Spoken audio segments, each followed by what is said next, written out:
له ننګرهار، غزني او خوست څخه بد او دردونکي خبرونه خپاره شوي.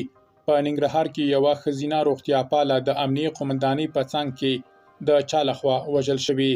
په غزني کې د ډاکټرانو او روغتیاپالو څخه د امر بالمعروف د محتسبانو ازموینه او په خوست کې د یو ځوان وژنه. بشپړ جزئیات په ویډیو کې تر پایه وګورئ. پتمنو لیدونکو ستړي مشئ.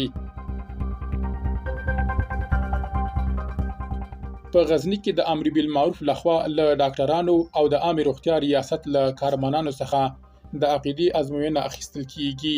د غزني د عامه روغتیا ریاست لپاره د طالبانو د امر بالمعروف مدیر علي مرجان ډاکټرانو ته په دې ازموینه کې برخه اخیستل اړین ګڼي.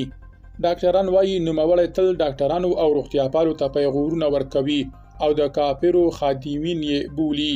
ډېره سپکه ژبه لري، پیغور، ښکنځلې او تعصب د هرې ورځې کار دی. د ننګرهار په مارکو بازار کې د یوې ترافیکي پیښې له امله یو تن مړ او 3 ټپیان دي. عیني شاهدانو له زاویې رسنۍ سره د قرباني کس انځور د شریکولو ترڅنګ ویلي دی د کابل کامپ اوسیدونکی و. د شمس الله په نوم د خوست د متون سیمې اوسیدونکي دغه ځوان د یکشنبې پر ورځ غرمه مهال ځان وژنه کړې ده. د نوموړي کورنۍ تر اوسه د هغه د ځان وژنې لامل په اړه څه نه دي ویلي، خو کلیوالي اقتصادي ستونزې یادوي. همدارنګه په دې ولایت کې یو بل ځوان هم ځان وژنه کړې ده. دا په یوه ورځ دویمه پیښه ده.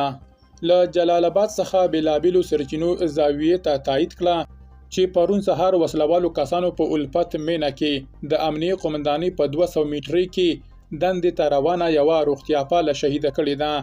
نوموړي د عملیې په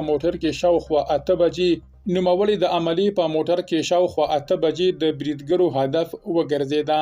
د دغه روغتیاپالې د کورنۍ یو غړي په خپل فیسبوک لیکلي هغې سهار له لمانځه وروسته د قرآن کریم تلاوت وکړ او خپلې دندې ته روانه شوه چې موږ ته یې د مرګ خبر ورسید.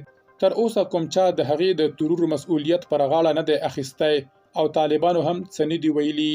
درنو لیدونکو له ملتیا مو مننه.